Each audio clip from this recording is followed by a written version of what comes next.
विद्यार्थियों का गणित गंगा भाई प्रमोद सर में मैं डॉक्टर प्रमोद कुमार हार्दिक स्वागत करता हूं। क्लास 9 के विद्यार्थियों को पिछले वीडियो में हमने शेषफल प्रमेय और गुणनखंड प्रमेय पर यानी फैक्टर थ्योरम और रिमाइंडर थ्योरम पर बेस्ड कुछ क्वेश्चंस बताए थे। उसी कड़ी को आगे बढ़ाते हुए आज हम रिमाइंडर थ्योरम क्या होता है ये बताने जा रहे हैं। यदि कोई भी फंक्शन या पॉलिनोमियल px जो इस तरह का हो यानी जिसकी डिग्री 1 या 1 से अधिक हो और यदि इसको x माइनस a किसी बाइनोमियल से डिवाइड करते हैं तो डिवाइड करने के बाद जो वैल्यू आती है वो रिमाइंडर होती है। डिवीजन होता कैसे है? यदि बाइनोमियल x माइनस a से डिवाइड कर रहे हैं तो x minus a equal to 0 consider कर लेंगे। यहां से x is equal to a हो जाएगा। यही x is equal to a इसमें सब्स्टिट्यूट करेंगे तो जो pa निकलेगा वो हो जाएगा a square plus a plus 1 और ये वाली जो वैल्यू होगी आपके सामने रिप्रेजेंट की गई है a square plus a plus 1 में। ये रिमाइंडर थ्योरम से pa की वैल्यू हो जाएगी। यही वैल्यू शेषफल या रिमाइंडर वैल्यू के नाम से भी जानी जाती है। फैक्टर थ्योरम में हम ये देखते हैं यदि कोई polynomial px is equal to 1 या 1 से अधिक डिग्री का पॉलिनोमियल हो और उसको किसी बाइनोमियल x माइनस a से डिवाइड किया जाए या ये प्रूफ करना हो कि ये इसका एक फैक्टर होगा तो सबसे पहला काम हम ये करेंगे उस बाइनोमियल वैल्यू इक्वल टू 0 करेंगे और यहां से x की वैल्यू निकालेंगे। ये वाली x की वैल्यू जब ही इसमें सब्स्टिट्यूट करते हैं तो हमको pa की वैल्यू मिलती है और pa is equal to a into a square plus b into a plus c यानी कि ये a cube plus ab plus c के इक्वल हो जाती है। और यहां से यदि ये वैल्यू इसकी एक फैक्टर होगी तो pa की वैल्यू 0 हो जाएगी और जब pa जब ही 0 होगा ये वाली value a cube plus ab plus c equal to 0 आ जाएगा। कहने का मतलब ये है कि यदि किसी बाइनोमियल से इस पॉलिनोमियल यदि कोई बाइनोमियल इस पॉलिनोमियल का फैक्टर है तो इसको इक्वल टू 0 करेंगे और इस वैल्यू को यदि इसमें हम सब्स्टिट्यूट करेंगे तो जो रिमाइंडर वैल्यू आएगी वो 0 के इक्वल हो जाएगी। और यदि रिमाइंडर वैल्यू 0 के इक्वल आती है तो हम कहेंगे कि ये जो बाइनोमियल है वो इसका एक फैक्टर होगा। इन दोनों थ्योरम्स पर बेस्ड कुछ क्वेश्चंस हमने पिछले वीडियो में करवाए हैं। इसी कड़ी को आगे बढ़ाते हुए हम लोग आगे कुछ और क्वेश्चंस करेंगे जो कुछ इस प्रकार से होंगे। पिछले वीडियो में हम लोगों ने इस तरह के क्वेश्चंस किए थे। अब रिमाइंडर थ्योरम और फैक्टर थ्योरम बताने के बाद पुनः एक क्वेश्चन को मैं यहाँ पे करवा दे रहा हूँ। इसमें ये क्वेश्चन आपसे पूछा जा रहा है without division verify that px is factor of qx यानी बिना भाग के जांच कीजिए कि क्या px qx का एक गुणनखंड है। तो इसका सलूशन आप ऐसे करेंगे px जो है qx का एक गुणनखंड है कि नहीं है। तो पहला काम जैसा कि आपको बताया गया था पहले आप px is equal to 0 substitute करेंगे। यहां से हो जाएगा 2x प्लस 1 इक्वल टू 0 यानी x is equal to minus 1/2 और यही x equal to minus 1/2 value इसमें सब्स्टिट्यूट करेंगे। यदि टोटल रिमाइंडर की वैल्यू 0 आ जाएगी तो px qx का एक गुणनखंड होगा। चलिए इसको कैलकुलेट करते हैं। अब ये वाली वैल्यू इसमें सब्स्टिट्यूट किया तो q ऑफ माइनस 1/2 ये हो जाएगा 4 इंटू माइनस 1/2 का whole cube minus 2 into minus 1/2 का whole square plus 3 into minus 1/2 और माइनस 5। इसको सिंप्लीफाई करते हैं ये हो जाएगा 4 इंटू माइनस 1/8 और ये माइनस 1/2 का होल स्क्वायर हो जाएगा 1/4 तो माइनस 2 इंटू 1/4 हो जाएगा और ये हो जाएगा माइनस 3/2 और ये हो जाएगा माइनस 5। सिंप्लीफाई कर लेते हैं 4 2 8 हो गया 2 2 4 हो गया minus 1/2 minus 1/2 minus 3/2 and minus 5। यहाँ आप करेंगे ये एलसीएम ले लेंगे और एलसीएम की वैल्यू क्या हो जाएगी 2 तो यहां से हो जाएगा -1 माइनस 3 और माइनस 10 यानी कि -15/2। और यहां पे हम देख रहे हैं कि ये वैल्यू 0 के इक्वल नहीं है जो ये शो कर रहा है कि px qx का एक गुणनखंड नहीं है। इस तरह से इस पर बेस्ड जितने एग्जांपल्स या क्वेश्चंस हैं उनको हम आसानी से कर सकते हैं। अगला क्वेश्चन ये कह रहा है एक px qx का एक गुणनखंड है तो a का मान बताएं। यानी कि यहाँ पे px qx का एक गुणनखंड है। कहने का मतलब ये है यदि ऐसा क्वेश्चन दिया रहेगा तो इसमें भी आप इसका भी सलूशन जो है पहले px is equal to 0 substitute करेंगे तो पी एक्स का वैल्यू है x minus a equal to 0, यानी x is equal to a हो जाएगी। ये वाली वैल्यू इसमें जब सब्स्टिट्यूशन होगा तो आपको मिलेगा q of a equal to x के power 5 minus a square into a cube plus 2 into a plus a plus 1। यहाँ पे ये वैल्यू q की a में जब सब्स्टिट्यूट की हमने, सॉरी यहाँ पे a के पावर 5 हो जाएगी। अब इसको सिंप्लीफाई करेंगे, a के पावर 5 माइनस a के power 5 plus 2a plus a plus 1 हो जाएगा। ये और ये कैंसिल आउट होगा, 2a plus a plus 1 equal to 2a plus a हो जाएगा 3a प्लस 1। यहां से जैसा कि आपको पहले फैक्टर थ्योरम में बताया गया है कि यदि कोई बाइनोमियल किसी पॉलिनोमियल का फैक्टर है तो उस बाइनोमियल की वैल्यू इस फैक्टर में सब्स्टिट्यूट करने के बाद इस टोटल पॉलिनोमियल की वैल्यू 0 आनी चाहिए। तो यहाँ पे QA इक्वल टू 0 हो जाएगा, और जब ही QA 0 होगा 3a प्लस 1 इक्वल टू 0 आपको मिलेगा, और यहाँ से 3a इक्वल टू माइनस 1 मिलेगा, यानी a इक्वल टू माइनस 1/3 हो जाएगा। इस प्रकार से इस पर बेस्ड जितने क्वेश्चंस हैं उनको आप आसानी से ये वाली टेक्निक या ये फॉर्मूला या ये मेथड यूज करके आसानी से कर सकते हैं, ऊपर का क्वेश्चन भी और इस क्वेश्चन को भी। आइए अब अगला क्वेश्चन करते हैं। अगला क्वेश्चन है, यदि बहुपद px is equal to x के power 4 minus 2x cube plus 3x square minus ax plus b को x माइनस 1 से भाग देने पर शेषफल 4 और x प्लस 1 से भाग देने पर शेषफल 18 मिलता है, तो px को x माइनस 2 से भाग देने पर शेषफल क्या होगा। यानी if polynomial px is equal to this is divided by x minus 1 gives remainder 4, and if divided by x plus 1 gives remainder 18, then what remainder will it give after dividing by x minus 2। इस तरह का यदि question मिलता है आपको तो उसको हम ऐसे करेंगे। पहले तो आपको px is equal to x के power 4 minus 2x cube plus 3x square minus ax plus b दिया हुआ है। इसको यदि x माइनस a से आप डिवाइड करते हैं तो पहला काम x minus a equal to 0 substitute करेंगे, यहां से आपको x इज इक्वल टू 1 मिल जाएगा, और ये वाली वैल्यू इसमें सब्स्टिट्यूट करेंगे, और जब ही सब्स्टिट्यूट करेंगे p ऑफ 1 ये आपको देगा 1 के power 4 minus 2 into 1 cube plus 3 into 1 square minus a into 1 और प्लस b। अब आपसे कहा जा रहा है यदि इस वैल्यू को x माइनस 1 से डिवाइड करते हैं तो रिमाइंडर आपको 4 मिलता है, यानी p1 should be equal to 4, और जब p1 की वैल्यू 4 हो जाएगी तो आप इसको सिंप्लीफाई करिए, 1 minus 2 plus 3 minus a plus b। यहां से आपको 3 और 1 4 minus 2 that is equal to 2 हो जाएगा, ये 2 इधर आएगा तो 4 minus 2 equal to 2 that is equal to minus a plus b। यानी हम कह सकते हैं a minus b is equal to minus 2, ये इक्वेशन नंबर 1 हो जाएगा। अब यही काम अगले क्वेश्चन में करना है, आपको x प्लस 1 से डिवाइड करना है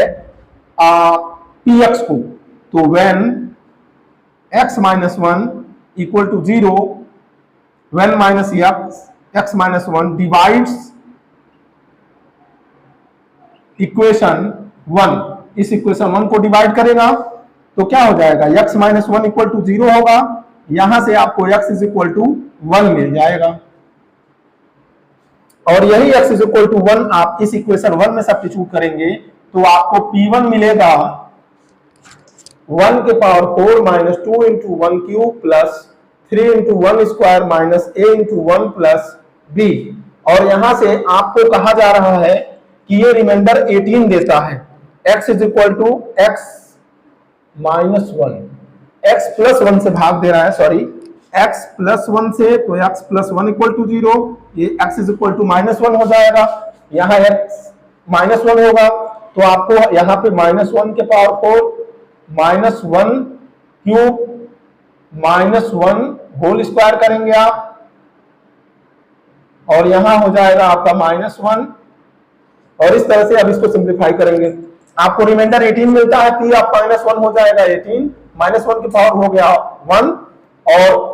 1 माइनस 1 का होल क्यूब हो गया माइनस 1 इंटू माइनस 2 हो जाएगा 2, माइनस 1 का होल स्क्वायर हो जाएगा आपका plus 1 into 3 that is equal to 3, और ये दिया हुआ है आपको a इंटू x, यानी माइनस a इंटू माइनस 1, ये हो जाएगा प्लस a और प्लस b। यहां से आपको 3 2 5 1 6 यानी a plus b is equal to 18 minus 6, यानी दैट इज इक्वल टू 12 हो जाएगा। a plus b is equal to 12 हो जाएगा। यहां पे आपने निकाला था a minus b equal to, ये हो गया आपका इक्वेशन नंबर 2, और इक्वेशन नंबर 1 आपने कैलकुलेट किया था a minus b is equal to -2, ये हो जाएगा इक्वेशन 1। इन दोनों को यदि हमने जोड़ लिया तो ये कटेगा और मिलेगा आपको 2a equal to 10। This implies that a equal to 5, और जब ही a इक्वल टू 5 किसी एक इक्वेशन में, सपोज दैट इक्वेशन 2 में ही हमने सब्स्टिट्यूट कर लिया, तो हमको मिल जाएगा a प्लस b है, यानी a plus 5 equal to 12। This implies that, sorry, 5 plus b equal to 12,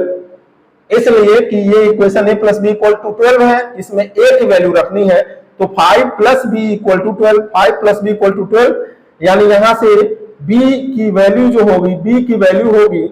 12 minus 5 के इक्वल होगी, 12 माइनस 5 यानी कि 7 के।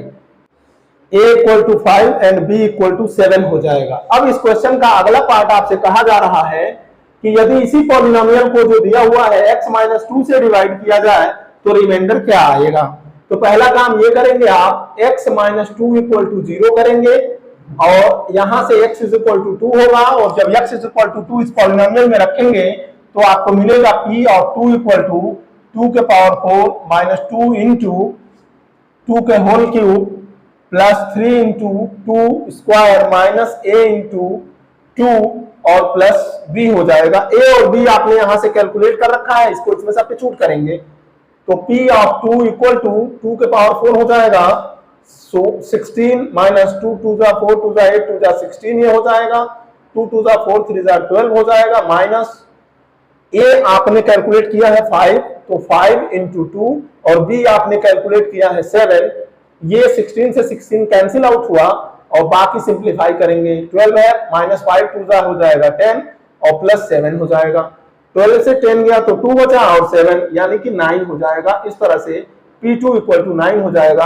अब आंसर आपका ये हो जाएगा कि यदि गिवन पॉलिनोमियल जो था उसको x माइनस 2 से हमने डिवाइड किया तो जो रिमाइंडर होगा वो 9 होगा, हेंस रिमाइंडर विल बी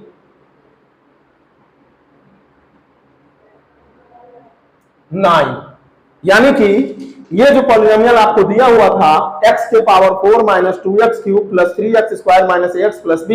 उसको यदि हमने x माइनस 2 से डिवाइड किया तो हमको रिमाइंडर 9 के इक्वल मिल गया। इस तरह का जो भी क्वेश्चन होगा बिल्कुल सेम पैटर्न पे हम इसको कर लेंगे। इस क्वेश्चन में दिया हुआ है एक पॉलिनोमियल ये है, एक पॉलिनोमियल ये है, इसको x माइनस 3 से डिवाइड करते हैं तो रिमाइंडर जो है सेम मिल रहा है। यानी यहाँ पे यदि आपको p of x is equal to ax cube plus 3x square minus 3 दिया है, इसको x माइनस 3 से डिवाइड किया, जब x माइनस 3 से डिवाइड किया तो x माइनस 3 इक्वल टू 0, यानी x is equal to 3, x is equal to 3 इसमें सब्स्टिट्यूट किया तो p of 3 equal to a into 3 का whole cube plus 3 into 3 square minus 3 हो जाएगा। यहां से आपको मिलेगा 27a प्लस 27 माइनस 3 और ये हो जाएगा P3। ये हो गया इक्वेशन नंबर 1। इसके बाद अगला जो पॉलिनोमियल है वो आपको ये दिया है। अब हमने कंसीडर कर लिया qx is equal to 2x cube minus 5x plus a, और इसको x माइनस 3 से जब डिवाइड किया तो x माइनस 3 इक्वल टू 0, यानी x इज इक्वल टू 3 हो गया, और जब x इज इक्वल टू 3 इसमें हमने सब्स्टिट्यूट किया तो q of 3 is equal to 2 into 3 का whole cube minus 5 into 3 plus a हो जाएगा, और यहाँ पे हो जाएगा q ऑफ 3, 3 3 जा 9 3 जा 27, और 27 में 2 से मल्टीप्लाई करेंगे तो 54 हो जाएगा, माइनस 5 3 जा 15 हो जाएगा और प्लस हो जाएगा a। ये हो जाएगा इक्वेशन नंबर 2। आपसे ये कहा जा रहा है कि x माइनस 3 से डिवाइड करने पर इसका और इसका रिमाइंडर इक्वल है, तो इसका रिमाइंडर आ गया ये और इसका रिमाइंडर आ गया ये। यहां से अकॉर्डिंग टू कंडीशन क्या है, P3 बराबर Q3 है, यानी कि 27a प्लस 27 माइनस 3 ये 24 हो जाएगा, इक्वल टू 54 और 54 माइनस 15 हो जाएगा और प्लस ए हो जाएगा। इसको सिंप्लीफाई कर लेंगे आप तो 54 हो गया, यानी कि हो गया 39 और प्लस ए। यहां से आप क्या करेंगे, इस ए को इधर भेजेंगे, दिस इंप्लाइज है, तो हो जाएगा 27a minus a equal to, इधर 39 है, ये 24 को इधर भेजेंगे तो 39 माइनस 24, इसको सिंप्लीफाई कर लेंगे आप, 27a माइनस ए हो जाएगा 26a और इक्वल टू 39 माइनस 24, 9 से 4 गया 5 हो गया, 3 से 2 गया 1 हो गया और यहां से सिंप्लीफाई करेंगे आप तो a इज इक्वल टू 15/26 हो जाएगा और ये आपका आंसर हो जाएगा। ये आंसर हो जाएगा, यानी कि यदि दो पॉलिनोमियल दिए हों और उन दोनों को किसी एक बाइनोमियल से डिवीजन करना हो, रिमाइंडर यदि सेम आ रहा हो, तो जिस बाइनोमियल से हमको डिवीजन करना होगा उस वैल्यू को इक्वल टू 0 करके दोनों में सब्स्टिट्यूट करेंगे, जो वैल्यू आएगी वही उसकी रिमाइंडर वैल्यू होगी। उन दोनों रिमाइंडर वैल्यू को इक्वेट कर लेंगे, इक्वेट करके यदि हम सॉल्व करेंगे तो जो भी वेरिएबल इस इक्वेशंस में दिया होगा वो वेरिएबल की वैल्यू कैलकुलेट हो आएगी। इस तरह से इस प्रकार के सारे क्वेश्चंस को आप आसानी से कर सकते हैं। इस वीडियो को आप सभी को अधिक से अधिक लाइक करना है, अपने फ्रेंड्स को अधिक से अधिक शेयर करना है, इसके साथ ही साथ अधिक से अधिक सब्सक्राइब भी करना है। वे जो अभी तक सब्सक्राइब नहीं कर पाए हैं वे सब्सक्राइब भी करें, ताकि अगली वीडियो जब ही अपडेट की जाए आपको उसका नोटिफिकेशन तुरंत मिले और आप उसको आसानी से देख पाएं, देख करके इन चीजों को समझ पाएं। धन्यवाद, बहुत बहुत धन्यवाद।